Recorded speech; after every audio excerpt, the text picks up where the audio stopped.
So, welcome gentlemen, it's nice to see you here at East End Park. It's been a long time since both of you were players here. And for those of you who don't know, we've got Jim Herriot and Dan McLindon. Now, Jim, you were here first. Yeah. You signed in 1958 Uh-huh. From Douglasdale Locker. Douglasdale Juniors. Was it? Princely sum of £80. I don't know. Can't mind. I was an amateur from that, so I was told to sign as an amateur, so I wouldn't interfere with. I said, no, I'm with the first club, Scottish club that came to the house, and I was wanting to sign, so I knew my mother wasn't wanting to stay down in England, although she'd bought us new blazers and different things, so she'd down to Leeds United and all that. And I was just happy to go along with that, so when no family came, I was happy to sign. You know. Was it Andy Dixon that signed you? Yeah, Andy Dixon, that's right. But at that time, who was the goalkeepers here then? Was it Eddie Conaghan and... Eddie Conaghan, and I'm trying to mind the other goalkeeper. It wasn't Bill Beaton had moved on. Yeah. Oh, when I signed on here, it was... in fact, there was a photograph in the wee programme we got 4 weeks ago, and the goalkeeper's in that by Eddie, so I just couldn't mind who that goalkeeper was. So, but you were a young guy, so you would have played in the, I'm assuming you played in the reserve league? Oh yeah, with a great, we built up a really good reserve team then. You know, Willie Callaghan, John Lunn, Alec Edwards, and it was a fantastic reserve team, you know. You would be here at the time then when with that famous 10-1 game. Well, I was in the house. Were you? I was listening to it. I don't know the television I know, and I keep saying, oh, I was hoping to stay up, and then it, what? Oh, for God's sake, yes, that's great. So that was me saying to my mother, that's me, I'm all right for next season. But, that was the main thing when you were signed on. Come to the end of the season, you were that worried about getting freed or something, and that would be finished. That was your big worry. Nothing nowadays, you know, it's just unbelievable nowadays. Were you here full time then, or were you? No, just part time for the first 2 years. It was just after Mr. Steen came that I finished my trade and got my papers and that, and I asked him if I could go full time here, and he says, right, okay, that's it, you know. So the first 2 years was a part timer, and I trained with Herriot at first, 2 nights a week, and come up here on the Wednesday, and after Herriot wasn't that good, they didn't let you're treated as an incomer or whatever, so I just I don't know, it's Andy Dixon at that time, he just says phoned Bobby Ansell up, over to Malone trained, and George signed and all that, and so that George was Larkhall, and a lot of Queen of South players trained at Motherwell as well, so it was a good... You joined in with the Motherwell players for so long, and then you went away separately yourself, and Big Archie Shaw took us then. With a kick about, only kicking each other all over the park, you know, behind the stands and all that, so it's a good training background, you know. So what did you do as a job then? A bricklayer. You're a bricklayer. I was in the grocery trade to start off with, but I played cricket at the time, and then I couldn't get the Saturdays off, and so then started playing football as well, so that was the case. That's a bit of another trade, but even when I went into that trade, to work on a Saturday as well, so but that soon finished, and I got to started to become full time, and so that was a good idea. Some of the things you had to travel up on the bus and the train, up to even the home games here, and go to Easter Road, you go through to Edinburgh, walk for the Waverley Station up to Easter Road and Tynecastle and different places. And the first place where I bought my first car was at Jack Rennie's garage. Really? I was passing by one day and I said to George, stop. And then they see this big car, and that's where I bought my first car, Jack Rennie's. Very good. And Jack Rennie's is associated with Dunfermline Athletic. So that was one of the nicest things, you know, about it, you know. Getting saved up to get my first car.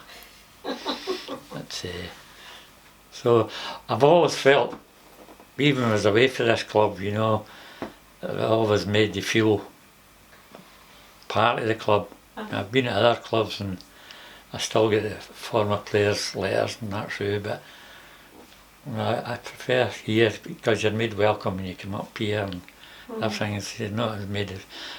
I've never been back down to Birmingham. They've offered us 2 or 3 times to go back down and do a bit of thing with in the games and that, but it's too much of a journey now to go down there, you know. But I was always felt thing with here.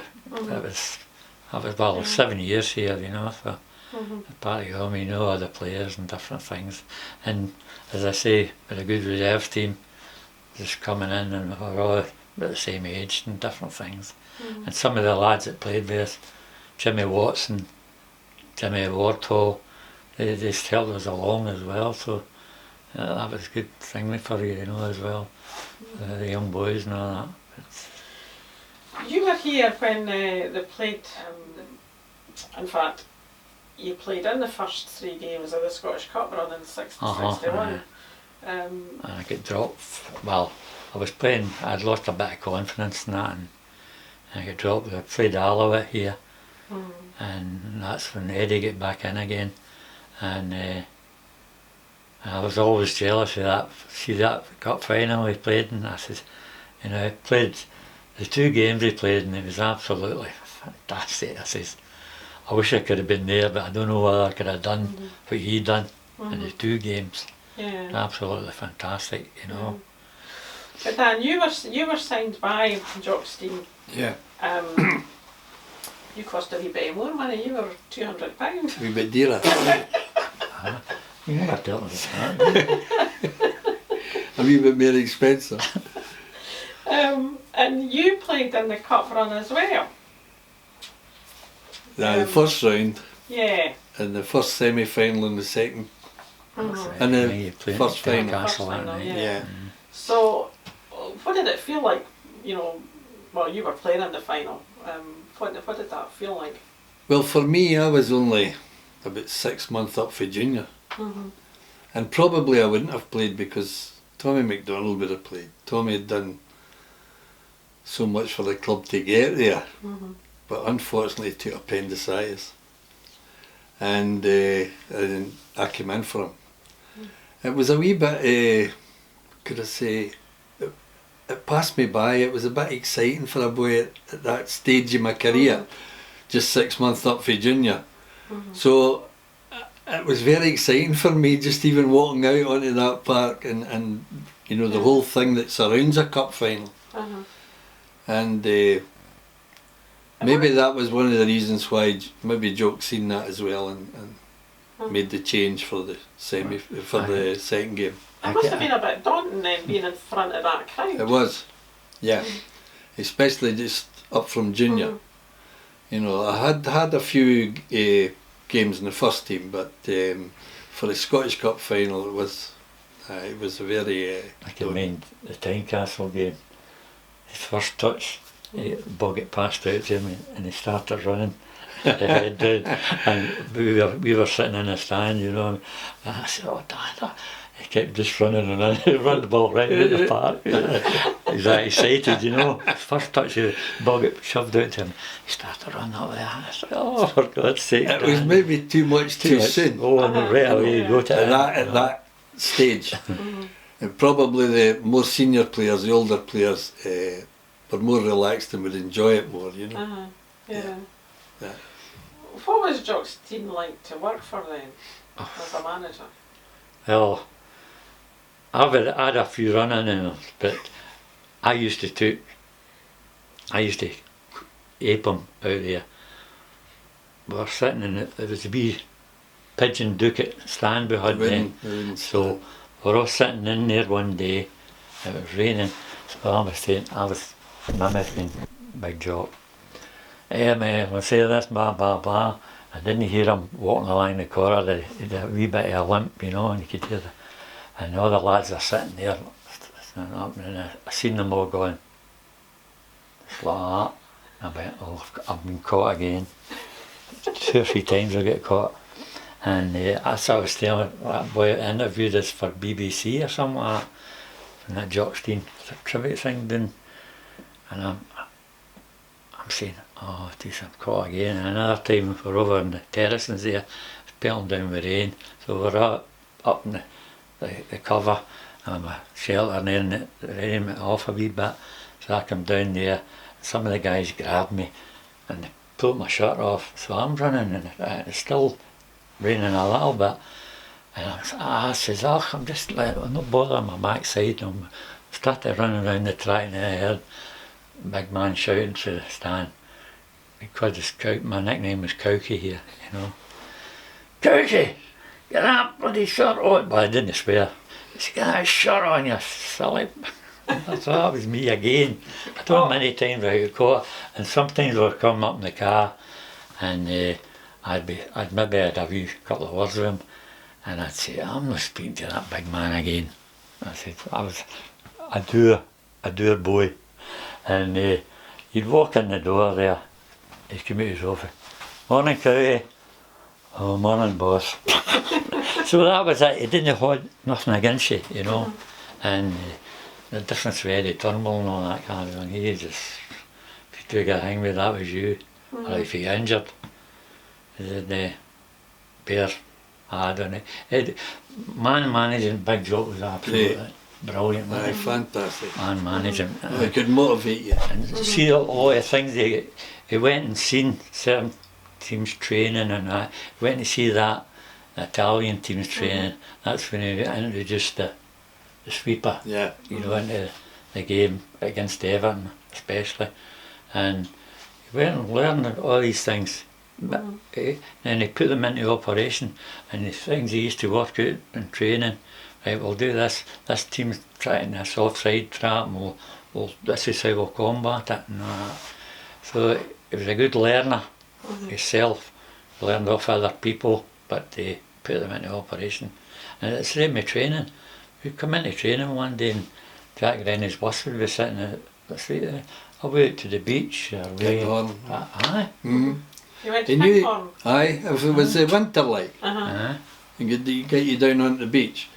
But he knew the things to keep to say. He knew the things. You know? He knew the things that would lift you. If it was pre-season and you were doing a bit, and that was heavy shift at pre-season, you know, he'd come up to the side of you now and again and go, that's the best I've seen you moving. Maybe it wasn't, but that gave you, you know. And I always remember we went down to play Everton, and I'd been hospitalised for about 3 months that year with a shad in the lung.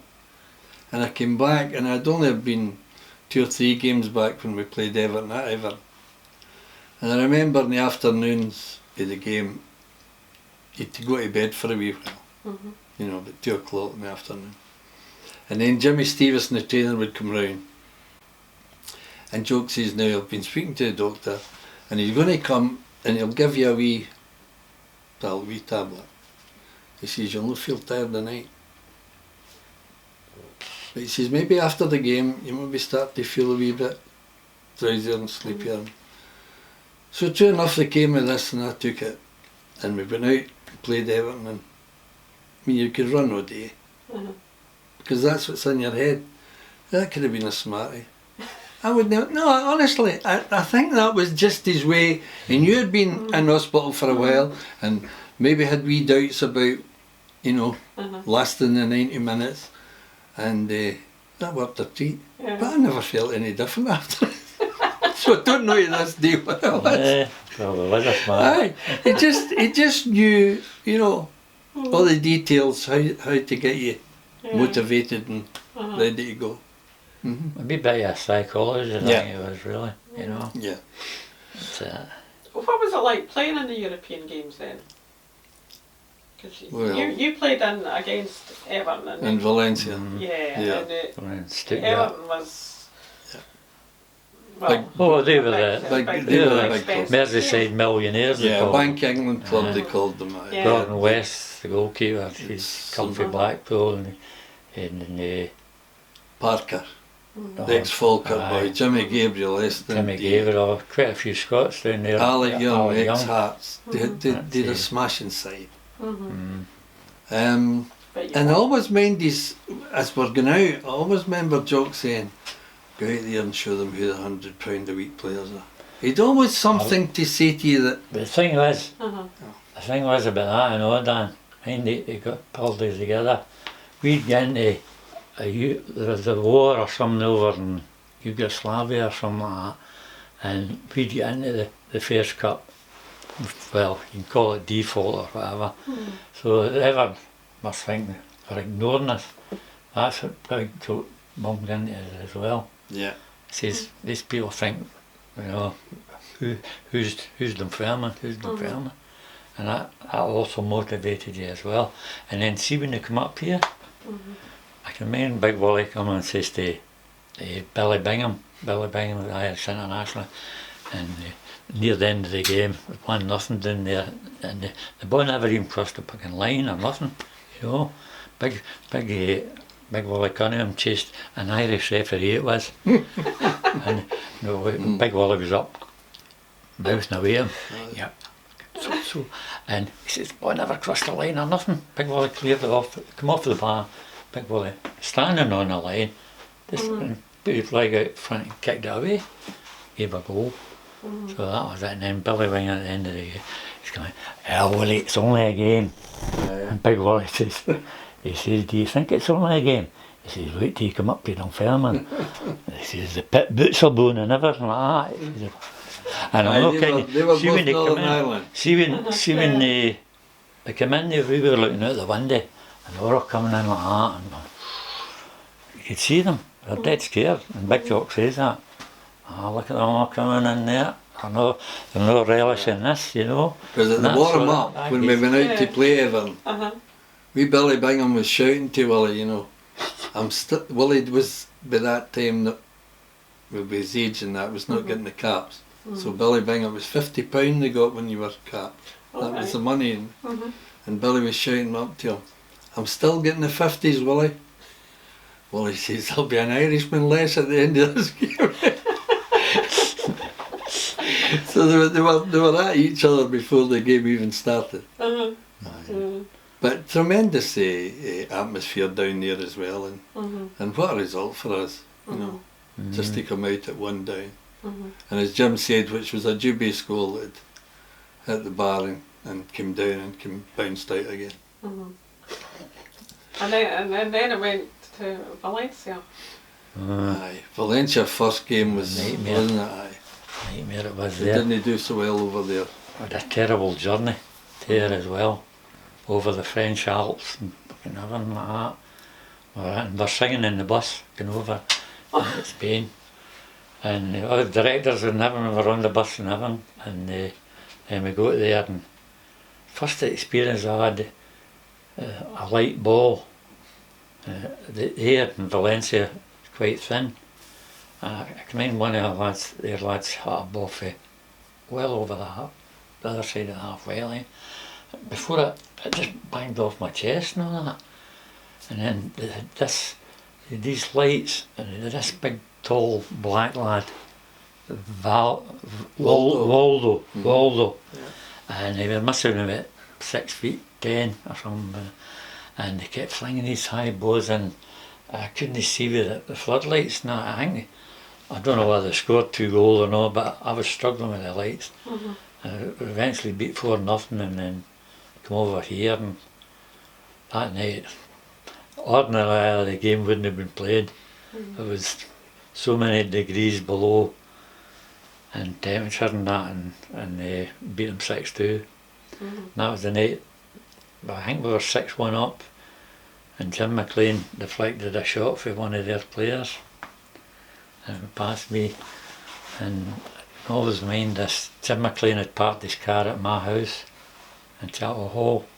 So I says, come on in, Jim, get a coffee before you stayed in Kilmarnock. That's right. And so he comes into the house, and my dad's there, and my dad swears an awful lot, you know.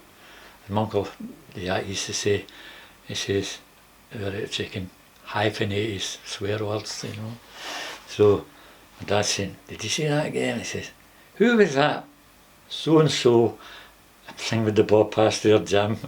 Jim McLean says, I think it was me.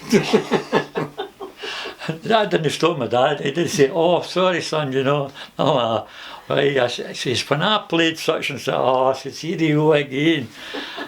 I apologise to him, and he says, oh, I know, he says, my daddy would have probably said the book and say me, you know. But oh, it's aye, we didn't do too well over there, did we? Was it 4, wasn't it? Aye, 4-0. Aye. The players that were not playing, that were not going to be in the squad or that, did they travel as well? Like I see, it wasn't like when I was the day, there were no substitutes or anything like that at the times. So they would take maybe about what, 16, 18, something like that. Yeah. But he made quite a few changes for the replay here, and it worked great. You know, that was when Jackie sang. I think Jackie came in. He did. Fantastic result. You wouldn't have wore gloves then, would you? Well, he had cotton gloves, as they call them, and also the big string gloves, some rubber patches on them. I can always mind wearing the Peter Bonetti gloves. And they were just ordinary cotton gloves, you know. Just a waste of time. I used to put chewing gum in my hands, or resin, rub my hands in that, even in a wetish sort of day. I had chewing gum, that sticking your hands up, and or later on it was resin, a wee bit of resin, just rubbed them in resin. Don't know whether I've done any good or not, but sometimes, like, I can mind the day my daughter was born, Berlin, and I got a phone call before the game. We were playing down at Charlton, and what a nightmare I had that night. After I got a phone call, you've got another daughter. So I was out there, a piece of soap with things, you know. But you hadn't the gloves that they got nowadays. My wee grandson, he plays in goals and all. His gloves. And these balls are that light and soft. They're like beach balls, you know. And I just things have changed. I've actually lost a lot of interest in football, you know. It's really getting beyond the joke in a sense. It's been out a lot of man's thing, it's getting into too much money in it now. Money, as I say, the old song says, money is the root of all evil. And it's proved it in all sports. I mean, in our day, as Dan says, I didn't know that the Scottish players must have got less than the Irish players. We only get £40 for playing for Scotland. Well, I can remember him shouting that to Willie, £50. I'm still getting them. You know? We only get £40. Who were the characters then in the dressing room, or were they all characters? Because your brother-in-law George was fantastic. Was it? Oh, we came up in the car, didn't we, every day? And there was a character in Larkhall called Harry Dawson. Now this boy, he was a man, but still had the Girn Cleat. We went these messages for his mother and the Girn Cleat. So the women in Larkhall would be at the bus queue, going to Hamilton for the shopping, and this guy would come up with a Girn Cleat and stop. You want a lift? You know what I mean? So he's going about with this Girn Cleat, and one day all the men were at the corner waiting in the pit bus, and it was the time the Titanic had hit the iceberg. So all the headlines was they were blaming the captain of the Titanic, and he comes up with his Girn Cleat and he's standing there. He wants to say something, so he came in with, Well, I think the captain of the iceberg was as much to blame. So that was the kind of stories you used to get from George telling you about this character in Larkhall all the road up. It was great times. And we would phone from, when he picked me up at Herriot, we would phone the wee cafe at Kincardine. There's so many rolls and eggs and a pint of milk. And the betting shop in Kincardine and all. All the betting shop for here to Well, that was going back the way. When we were going back from training, we'd get the first race at Dunfermline, we'd get the second race at Kincardine, we'd get the third race at Lardbert, the fourth race at Cumbernauld, and then when he let me off at Herriot, that would be the fifth race, and then George would get the last race at Larkhall. It was horses every day, wasn't it? I think he was well known for that. Oh, it was great. It was great fun, and what an inspiration as a player. You know, I mean, he drove the team. He was a good player. Oh, you know. If Baxter and that hadn't been around at that time, I think George would have captain for Scotland, you know. We only got one thing, and it was against the British Army or something like that, you know. We were at Motherwell. And but that was it. Same, like I say, Pat Stanton that played at Hibs. If he hadn't played for Hibs, he'd have got a lot more caps. It was all Rangers and Celtic and whatever, and some of the Anglos, even some of the Anglos didn't get picked. George always came away with something. And I remember we went up to play at Dens Park the year Dundee won the league, and it was a midweek game. And the police came in to stop the teams going out to let the crowd in. That was a kind of a midweek game with Dunfermline with 23,000 in it. So Jock had put us on. If the wage then was £17 a week or £20 a week, something like that, he'd put us on £100 bonus. So that was fantastic money. Get your granny for it. And we beat them 2-1, and Bert Payton scored the winner. And I remember when we were celebrating, you know, jumping about, Geordie's saying, "Do you hear the till ringing?" That was what it was about. You remember we were on that money, you know. Do you hear the till ringing? He said. He was a big character in the dressing room. Same way, men tell a story about Jim McLindon.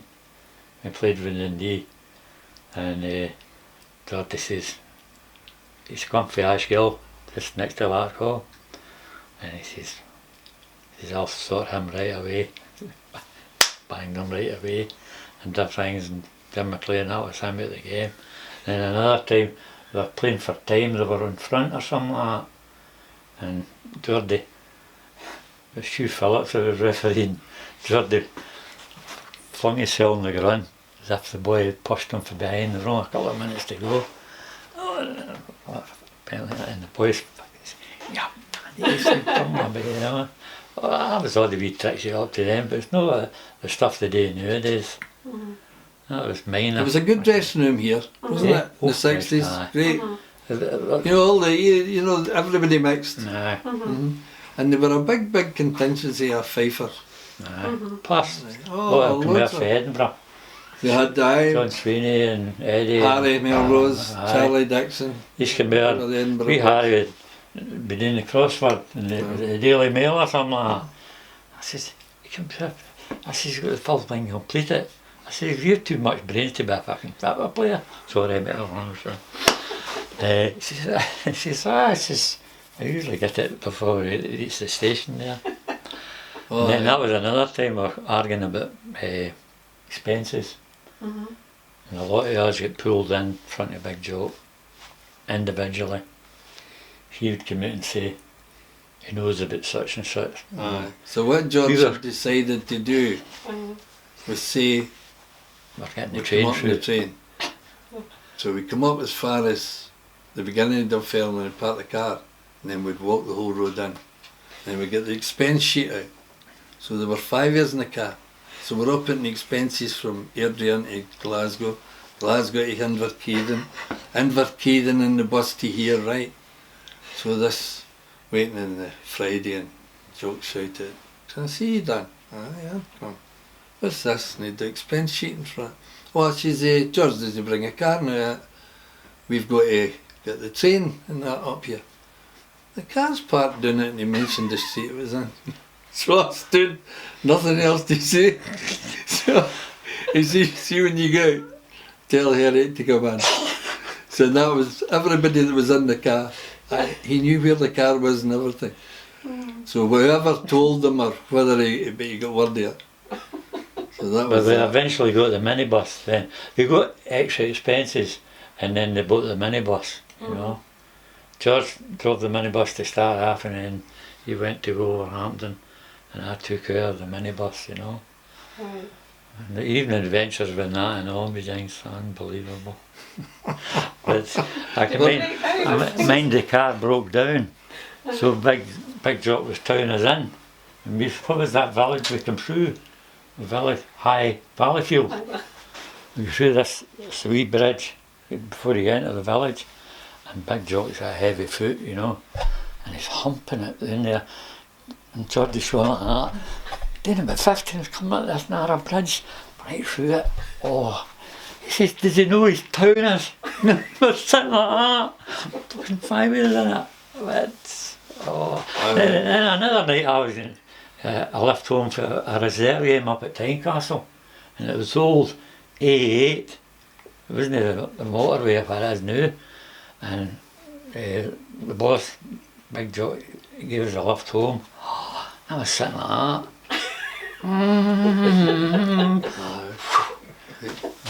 He had a heavy eye. He had a heavy foot. I remember as well, there was the time we were going back home, and we were going through Kearney Hill, and we looked out the back, there was a car coming at the back, and somebody says, oh, here's Jackie Williamson coming. So that was the Stirling boys. You had Jackie Williamson, Jim Carey, George Peebles, all in that car. So we hear Jackie's car coming, it looked the same kind of car. So we're shouting to Geordie going through Kearney Hill, don't let him by. So Geordie's, it wasn't the car getting nearer, it was the police. So we didn't know him, and we were egging, don't let him by, it's Big Jackie, you know. So it was a police car. The police drew up and stopped them, didn't they? Aye. That's what they call it, the bomb squad. Oh, with many an adventure coming up. Made the shoes then, I was going to say. One of the shoes was Kincairn Bridge. It shut up, man. Why? Like so says, I don't think it shut up for last weeny year or whatever. Sometimes the car would break down. And Jock didn't like that because he was still Jock still stayed in Burnbank at this time, but he'd got a club car, but it was brand new. So if our car broke down, we'd to get a tow off him, you know, to come up. And the first time he was quite angry about it, so anyway, weeks after it, George would be driving us up. So he would start on the accelerator, you know, pump up and down so the car would jerk, and as if we were going, oh, don't tell us it's breaking down, right? And then he would say, oh, I'm only kidding, and he'd drive on. But here this day it did break down. So we're standing in the dual carriageway, going towards Kincardine, and here the next thing the car's coming, so we all standing back because we know he's going to be raging. So he got out the car, what is it? George says, the car's broke down, boss. Go to that garage and get a rope. So George is away to the garage, gets the rope, puts it on. So Jock's saying to the rest of the boys, right into my car. So they were getting in, but I went into the car with George. So they're taking the rope up tight. It's Wally Cunningham's telling them to bring the rope up, you know, to make it tight. So away we would go. But Wally's making faces because Jock's raging. And when somebody's as angry as that, it's funny, you know. So he's making faces at the back of the motor. He's kidding on, he's telling us to tighten the rope up. So anyway, we get to Kincardine, right across Kincardine, and when you come at the end, at the T-junction, left for Alloa, right for Dunfermline, it was clear. So Jock just turned right and went away. George ran out of the rope. So the rope broke. And the speed Jock was doing, he was about half a mile up the road before he realised. So he gets out of the car and you could see the anger in his face. Well, by this time, I'm under the dashboard. The tears is coming down my eyes because I'm calm. So George is saying, here he's coming down, sit up, here he's coming, and I'm saying, what's he going to say when he gets to him, you know? So Jock's coming down, oh, steam's coming out the ears.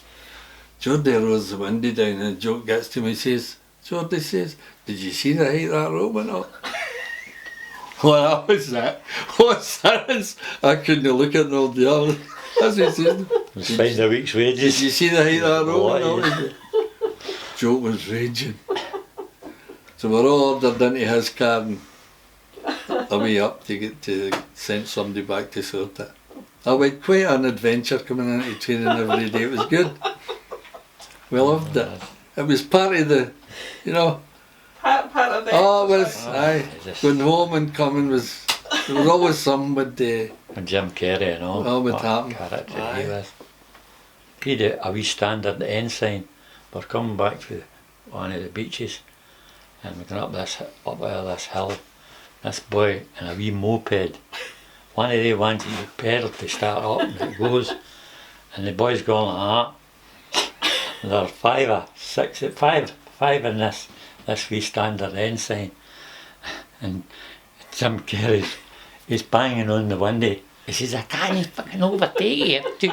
It was one, but see the signals, the ones that we things that come out like that, and there were 5 years in it, and they just could have got up the hill and past this guy.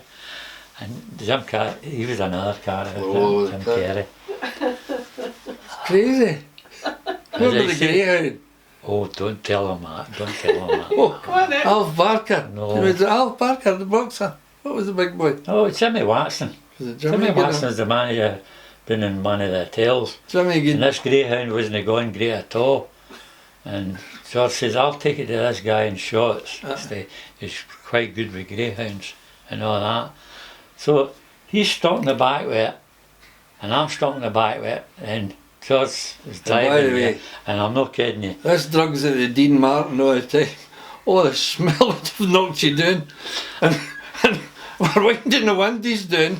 We're hanging. We're shouting to Geordie, stop the car for Get a walk or something. get that doggy.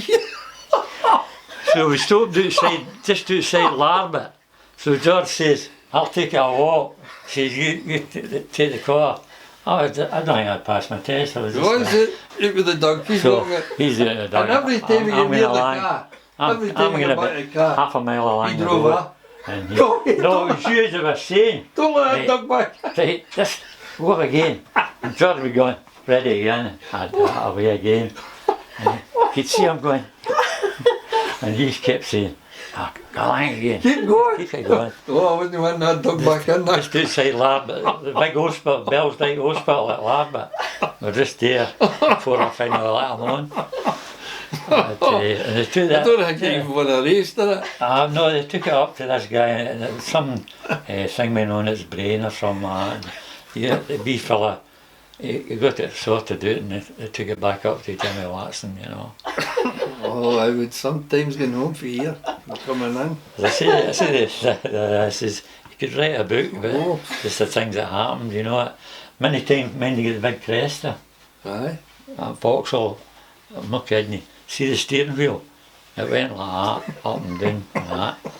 And then the armrest kept falling off. When and someone- everything was falling off each day, you know, different things was falling off. It was a big fancy car, you know, and everything kept falling off each day, you know. Fantastic. Isn't it?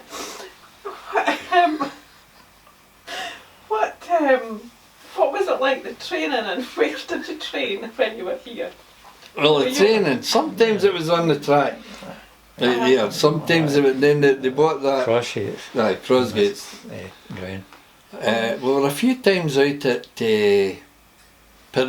But Reeve as I well. remember one time we were out at Perivy doing pre-season because you were doing long running.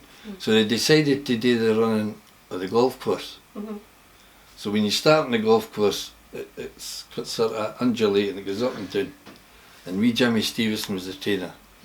Jimmy was a wee bit older than us, and he was a wee bit Chubby. stone and a half heavier. Chubby. So when we started jogging, Jimmy's face was getting redder and redder, you know. So he says, walk. And Geordie Miller and him were saying, keep running. So we kept running. And Jimmy's shouting, walk! Keep running. So we kept running. So Jimmy's going further and further away. And we got up over the hill and we went down the other end. They shouted, hide. So they were going into long grass, into bunkers, anywhere. So by the time Jimmy got up to the top of the hill, there was nobody there. Running yourself on the course. And I think wee Jimmy was thinking, I'll need to go back to Big Joke and says I've lost all the players. Because it wasn't for a wee while before they started all shouting to us. Aye, that was pre-season, you know, when we started running. Maybe up to the Highlands to train. Why, when thing with Jim Carey was going to give Geordie Peoples a fright. We were away out in no man's land. And we were going along this wee track, jogging, and George Peoples was kind of near the front, and Jim Carey was more or less near the back, and he's saying, I'll give Geordie a fright. So he's going to run round the trees and that, round the, was it no a bog, wasn't it? And see when he ran round, he was going deeper and deeper. He was sinking. Oh, we had that was Newton Moore, wasn't it? We were up there at Newton Moore for pre-season. Big Wally had just took a manager, and we actually found him. They were round the back of us, they were in front of us. We seen the smoke drifting up for this behind this rock, and Big Wally was having a wee small drag himself. With his flags. But George was always favourite, sticking the doubts in his top pocket there for training. And I were out in these runs, away out in the fucking wilds in the Highlands, and that was where we were the big accident. I think we fell down a big gully. We were at a different way, we're getting lost, we didn't know where we were going, and we were in this back way. Next minute, slid down this bit, and the tree stopped me, and you were still there.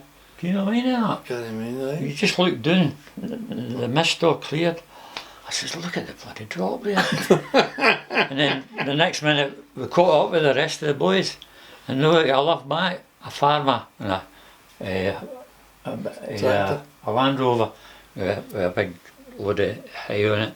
We jumped onto that, and it took us back to the village. Oh, fuck. That was a thing. There were tennis courts across the road for it, and I mean, you were actually playing between training and that. You were close to the tennis, playing tennis and different things. And then that night we went to the Cayley. That was the dance hall, and Jim Carey was up there, and Jim was giving it singing and all that, and seeing all the locals. They were all going like that. I said, better get out of here. Was it Big Charlie Dixon.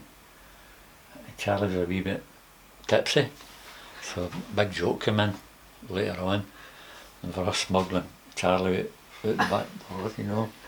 They sort of surrounding him, getting Big Charlie out the door.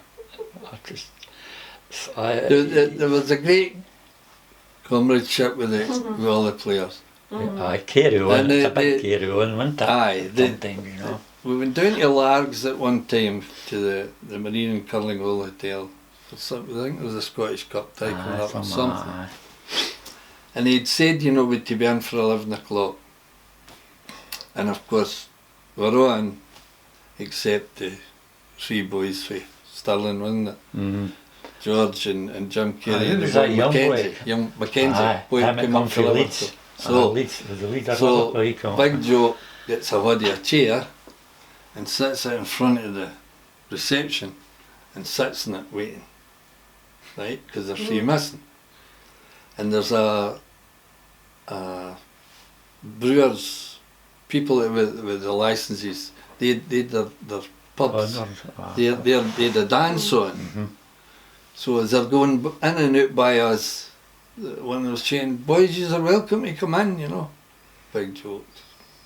They're not going in anywhere. I told you we're here at 11, there's still three not in. So anyway, we sat. So he decided after a while, what had happened was they'd come back in the car, seen him sitting, went round the back and went up the pole, didn't they? In the room. So Jock's saying after a while, I'll better check, see if they're in. So he went away up into the room. And of course he puts the light on, and they're all getting it on, you know, as if they've been in bed or. But whenever he took the covers off them, still they're shooting. They were all dressed, they were fully dressed, they had heard him coming up. So they dived into the bed and put the covers on the top. And when they took the covers off, they were all sitting with their shoes and everything. So his way of getting back to them would be to come down and say to us, well, they're in. If they'd have been in at the right time, I would have let you get in there for an hour or two. That saved him getting on them, because he knew in the morning we'd be saying, well, I see you, you know. We were going to get in there at that do, and he's weren't in. But that was his way of handling it. Yeah.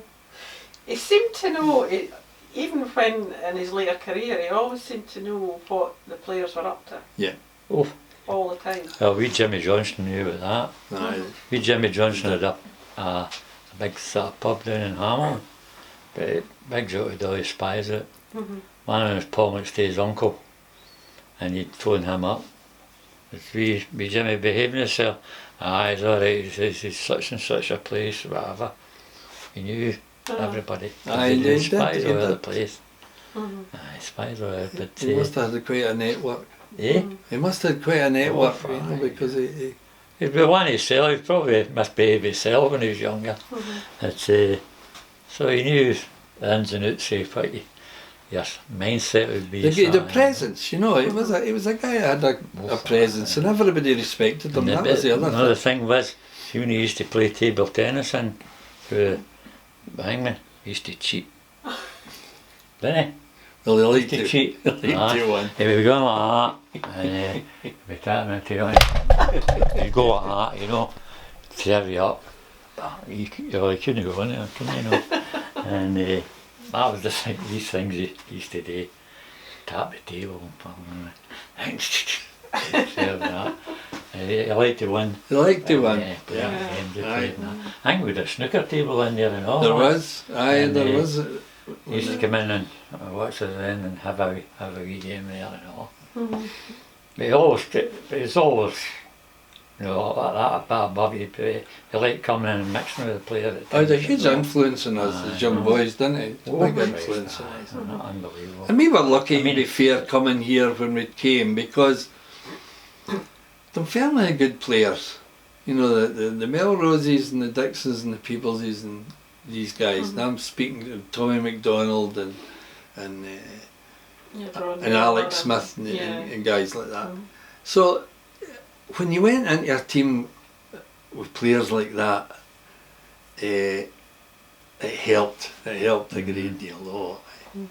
And then even after that, after the first 2 or 3 years, as Jim says, then you started getting the younger boys like Tommy and Willie Callaghan, and Alec Edwards, Jackie Sinclair. You know, the younger. They could have actually fielded 2 teams at one time. You know, there wouldn't have been much. A good setup, good boys. And we were just lucky that you're in that time. That's what I was saying about that chap after the BBC. I says actually saved my career and Eddie Connigan's, because me and Eddie, we had about 5 or 6 goalkeepers on the books at that time. Oh, he had some smashing signings. He had a look at us all, because he used to tell us things in the car when we were going up for train. If we were in the car, he would say certain things, and me and Eddie get kept on, and both of us went on. Eddie earned a couple of caps, I got a few caps. I was down in Birmingham by this time, I got my caps, and both get transferred and we get fees for them, you know, so that helped the firm a lot. And if he hadn't come, me and Eddie would have been finished in a sense, maybe, you know.